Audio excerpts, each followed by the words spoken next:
ಎಲ್ರಿಗೂ ನಮಸ್ಕಾರ. ನಾನಿವತ್ತು ನೆಲ್ಲಿಕಾಯಿನ ಬಳಸ್ಕೊಂಡು ಚಿತ್ರಾನ್ನ ಮಾಡ್ತಾಯಿದ್ದೀನಿ. ಹೇಗೆ ಮಾಡೋದು ಅಂತ ತೋರಿಸ್ತೀನಿ ಬನ್ನಿ. ನಾನಿಲ್ಲಿ ಒಂದು 4 ನೆಲ್ಲಿಕಾಯಿ ತೊಗೊಂಡಿದ್ದೀನಿ. ಹಾಗೆ ಒಂದು 5 ಹಸಿರು ಮೆಣಸಿನ್ಕಾಯಿ ತೊಗೊಂಡಿದ್ದೀನಿ. ಸ್ವಲ್ಪ ತೆಂಗಿನಕಾಯಿ ತುರಿ ತೊಗೊಂಡಿದ್ದೀನಿ. ಅದನ್ನು ಈ ಥರ ಚಿಕ್ಕ ಚಿಕ್ಕ ಪೀಸಸ್ಗಳನ್ನಾಗಿ ಮಾಡಿಕೊಂಡು ಒಂದು ಜಾರಿಗೆ ಹಾಕ್ಕೊಂಡಿದ್ದೀನಿ. ಅದ್ರ ಜೊತೆಗೇ ತೆಂಗಿನಕಾಯಿ ಮತ್ತು ಹಸಿಮೆಣ್ಸಿನ್ಕಾಯಿನ ಸೇರಿಸ್ಕೊತಾ ಇದ್ದೀನಿ.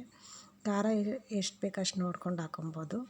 ಹಾಕ್ಕೊಂಡು ಈ ಥರ ಪೇಸ್ಟ್ನ ರೆಡಿ ಮಾಡಿಕೊಂಡು ಇಲ್ಲೊಂದು ಬಾಣಲಿಗೆ ಎಣ್ಣೆನ ಕಾಯಿಸೋದಕ್ಕೆ ಇಟ್ಕೊಂಡಿದ್ದೆ.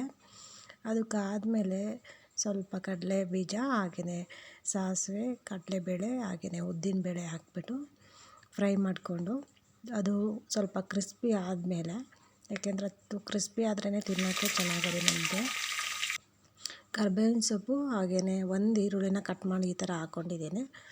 ಅದನ್ನು ನೀಟಾಗಿ ಫ್ರೈ ಮಾಡಿಕೊಂಡು ಹಸಿ ವಾಸನೆ ಎಲ್ಲ ಹೋಗಿ ಅದು ಈರುಳ್ಳಿ ಟ್ರಾನ್ಸ್ಪರೆಂಟ್ ಆಗಬೇಕು, ಅಲ್ಲಿವರೆಗೂ ಫ್ರೈ ಮಾಡಿಕೊಂಡು ಅದಕ್ಕೇ ಸ್ವಲ್ಪ ಅರಿಶಿನ ಪುಡಿ ಸೇರಿಸ್ಕೊತಾ ಇದ್ದೀನಿ. ಆಮೇಲೆ ರುಬ್ಬಿಟ್ಕೊಂಡಿದ್ವಲ್ಲ ಆವಾಗನೇ ತೆಂಗಿನಕಾಯಿ ಮತ್ತು ನೆಲ್ಲಿಕಾಯಿ ಹಸಿಮೆಣ್ಸಿನ್ಕಾಯಿ ಆ ಪೇಸ್ಟ್ನ ಇದಕ್ಕೆ ಸೇರಿಸ್ಕೊಂಡು ಫ್ರೈ ಮಾಡ್ಕೊತಾ ಇದ್ದೀನಿ. ಅದರದ್ದು ಹಸಿ ವಾಸನೆ ಎಲ್ಲ ಹೋಗಬೇಕು, ಆವಾಗ ಚೆನ್ನಾಗಿರುತ್ತೆ. ಈ ಥರ ಫ್ರೈ ಮಾಡ್ಕೊಂಡಾದಮೇಲೆ ರುಚಿಗೆ ತಕ್ಕಷ್ಟು ಉಪ್ಪನ್ನ ಸೇರಿಸ್ಕೊತಾ ಇದ್ದೀನಿ. ಕೊನೆಯದಾಗಿ ನಾನಿಲ್ಲಿ ಕಟ್ ಮಾಡಿ ಇಟ್ಕೊಂಡಿರೋ ಕೊತ್ತಂಬರಿ ಸೊಪ್ಪನ್ನ ಸೇರಿಸ್ಕೊತಾ ಇದ್ದೀನಿ.